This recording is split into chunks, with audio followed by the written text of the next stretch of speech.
Pessoal, essa é uma das coisas mais importantes que a gente tem que aprender, né?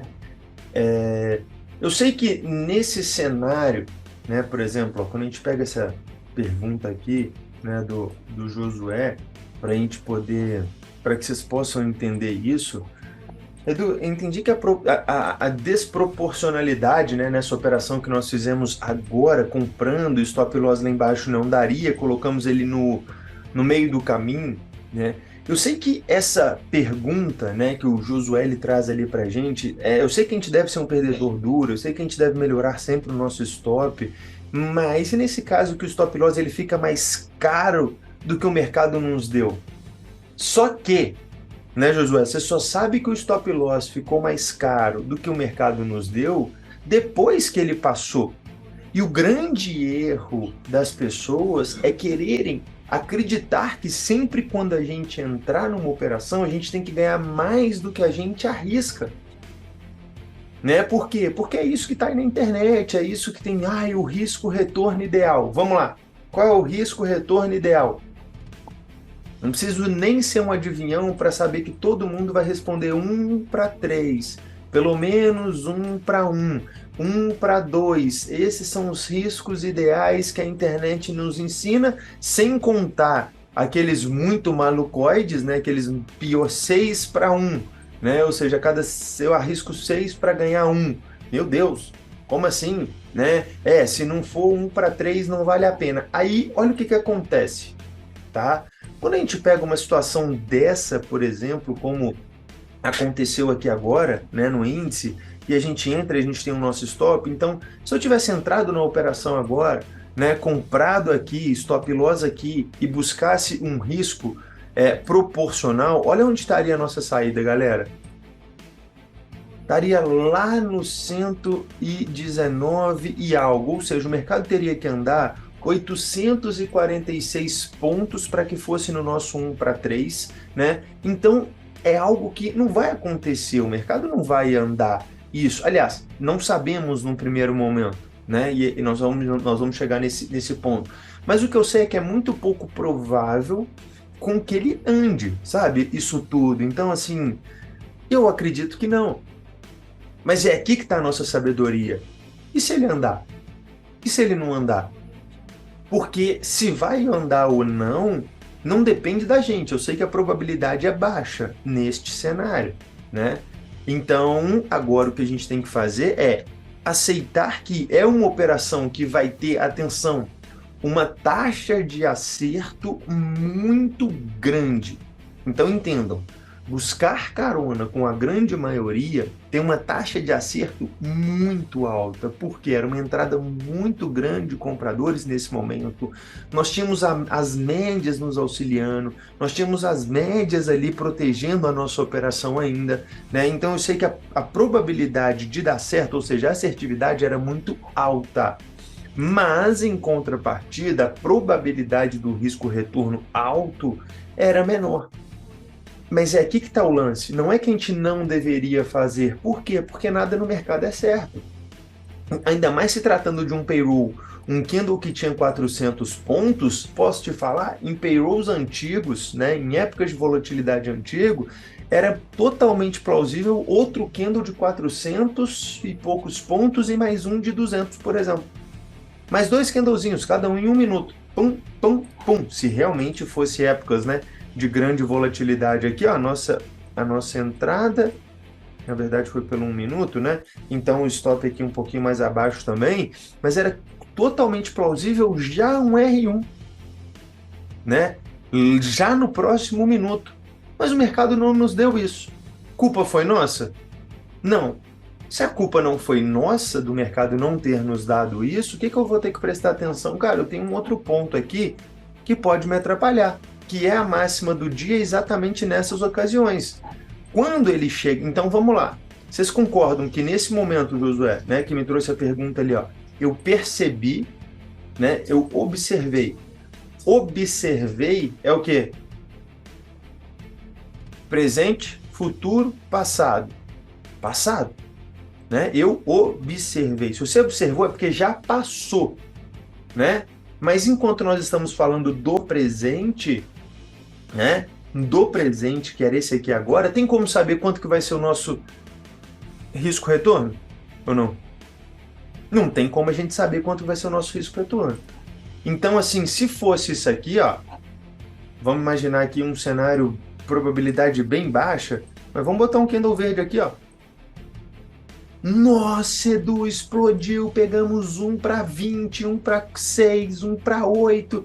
Eu observei que a proporcionalidade do risco ficou boa, hein, Edu? Que trade bonito, arriscamos 1 e ganhamos 8. Não, senhor. Arriscamos 1 e o mercado nos deu 8, né? Então, quando a gente pega aqui essa agora, o que nós estamos vendo? Agora o que eu consigo ver é isso. Então, lógico que eu quero 1 para 1, lógico que eu quero 1 para 2, lógico que eu quero 1 para 3, mas a nossa diferença pros outros, né, pessoas que ensinam, até se tiver alguém, né, pessoal, que se julga um professor de trading, pelo amor de Deus, que você aprenda isso, se você estiver assistindo isso. Não faça do seu risco retorno fixo, não deixe ser 1 para 3 fixo, não deixe ser 1 para 2 fixo, não deixe ser 1 para 1 fixo, pelo amor de Deus. Não coloca isso, por quê? Porque o mercado não é congelado.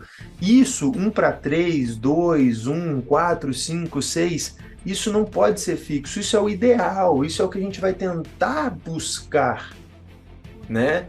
Isso é o que nós vamos tentar. Se der, ótimo. Se não der, tá bom também. Mas o que a gente vai ter que saber é saber respeitar isso aqui. Se chegou no 1 para 1, a gente respeita. Se chegou no 1 para 2, a gente respeita. Se chegou no 1 para 3, a gente respeita, né? Então, aí, para quê? Para que a gente tente, na média, sempre, né, melhorar cada vez mais. E aí, olha o que acontece. O nosso primeiro risco, né, ele está ali na máxima, muito próximo do nosso primeiro possível alvo. Sim ou não? Né? Certo ou não? Não foi a gente. Assim, isso, se eu fosse escolher, com certeza eu escolheria muito mais, mas eu tô vendo que a minha saída tá ali nessas regiões. Se a minha saída tá nessas regiões, né? O que eu tenho que fazer é prestar atenção. Por quê? Se ele chegar aqui, ó, pronto. Edu, 1 para 1, vamos sair. Chegou no nosso alvo, vamos sair. 1 para 1, vamos sair. Não, galera, chegou bem demais. Chegou bem demais. O mercado está querendo nos dar mais, uma altíssima probabilidade que ele nos dê mais do que 1 para 1, porque ele está passando, né?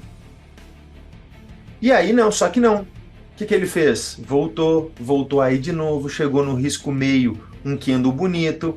Veio mais começou a voltar, ou seja, dificuldade de novo, foi menor, foi pequeno, começou a subir, bateu próximo do nosso 1 para 1 e já voltou tudo. Então, se a gente sai nessa operação agora no risco 1 para meio, né, 1 para um pouco mais do que o meio, quase no 1, tanto faz, 1 para 1 ou 1 para meio, o que você preferir, na cabeça da grande, né, massa ali, que tá, é um absurdo, né? Ele pegou 1 para 1, Edu, foi ruim o trade, porque a gente arriscou, mas a gente pegou 1 para meio, não foi bom. Foi ótimo. Ganhamos dinheiro, era o objetivo. Se não foi muito, aí já não depende de nós, né? É o que o Carlos mandou aqui pra gente, ó, Edu. Depois que eu entendi a frase, né, que eu falo todos os dias e vou repetir até entrar na cabeça suas, a culpa não é nossa do não 1 para 3, do não 1 para 2, do não 1 para 1. O mercado nos dá o que ele quis. Então, nesse momento, se ele chega no nosso possível alvo e começa a voltar, não, Edu, é porque eu aprendi que eu tenho que deixar minha saída pelo menos no 1 para 2, porque se não for no 1 para 2 não é rentável. Mas olha o que vai acontecer, ele volta tudo, ele passa no seu zero, você começa a entrar em território negativo agora, ele volta a subir, ele volta a cair, olha o seu emocional indo por água abaixo, tá vendo? Olha o seu emocional desabando, olha você nunca tendo segurança, né? E nunca ganhando a confiança no seu operacional e tendo segurança para começar a entrar com maiores valores. Porque como é que você entraria aqui com 50 minis, por exemplo? Olha a montanha-russa de emoção. Nós dos 50 minis com 260 pontos, meu Deus, eu tô ganhando quase R$ 2.000, estou no zero. Não, agora eu voltei a ganhar 1.000. Não, agora eu tô no zero. Meu Deus, 1.000, zero, 1.000, zero, 1.000, zero, 1.000, zero. E agora eu não sei porque o meu alvo tá no R2. Cara, mas o mercado já te mostrou. Ele não vai te dar muito mais do que isso, infelizmente, né? Ele não quis nos dar isso, tá? E se ele não quis nos dar isso, tá tudo bem, pessoal, não tem problema nenhum. A única coisa que a gente tem que entender é que tivemos que pegar. E agora sim, agora que passou o trade, agora que o trade acabou, Edu, eu observei que a gente arriscou mais do que a gente ganhou. Realmente, sim. Mas a nossa operação, ela foi feita de uma forma maravilhosa e pegamos o que deu. Assim como, né, se o stop loss tivesse sido menor, provavelmente conseguiríamos um risco retorno melhor, né? Então, por exemplo, se a gente tivesse feito essa segunda operação aqui, ó, sei lá, né, não sei se alguém fez aí, não sei se alguém está comprado, Edu, compramos, óbvio, esse stop loss é muito menor do que o primeiro, né? Ah, então, ó, esse já chegou no 1 para 1, eu protegi no zero, fiquei no zero. Não, Edu, não, está quase indo no 1 para 2, ó. Pô, Edu, isso vai dar 1 para 2 ou 1 para 3. Óbvio que dá, porque o espaço do stop ele é menor. Ah, Edu, então o primeiro trade não valeria a pena ter feito porque o espaço do stop era grande? Claro que não. Claro que não. Por quê? Porque a gente não sabe o quanto ele vai nos dar. Entendeu? Então, assim, a gente não pode deixar de fazer uma coisa pelo futuro. Ah, Edu, eu não vou fazer isso agora não, porque ficou grande. Tá, mas aí se o mercado explodisse ali 1.000 pontos, sabe que, cara, a primeira coisa que você ia me falar? Nossa, Edu, eu não fui nesse trade por causa do tamanho do stop. Você acha que eu deveria ter ido? Entendeu? Então, assim, depois que passa as coisas, depois que as coisas do mercado vão, a gente observa, a gente conclui, a gente vê, a gente acha, a gente pensa, mas a gente não pode esperar passar para pensar. A gente tem que agir e depois pensar. Porque se a gente esperar passar, a gente encontra tudo, galera. Aí a gente encontra tudo. Poderia ter vendido quando ele segurou contra a nossa operação. Poderíamos ter vendido aqui, saído na média, comprado de novo e saído aqui de novo. Comprado aqui, saído aqui na máxima de novo. Vender agora buscando a VWAP. Enfim, depois que passa a gente encontra tudo. Mas a gente nunca pode deixar. Então, essa questão de 1 para 2, 1 para 3, 1 para 4, 1 para 5, 1 para 6, esquece. Esquece.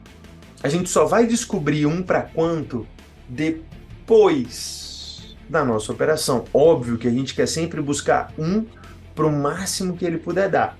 Se for 1 bom, se for 2 ótimo, 3 excelente, 4 bom, 5 bom, 6 bom, 7 bom, 10 bom. Mas a gente só descobre isso depois que ele passar, né? Então, infelizmente, nesse caso, sim, né? Voltando ao que o Josué tinha falado, ó, realmente, né? Desproporcionalidade, alvo pequeno, risco grande, mas foi graças a essa operação que a gente já começa o nosso mês aí com os nossos primeiros 300 dolinhas ali na conta. Entenderam?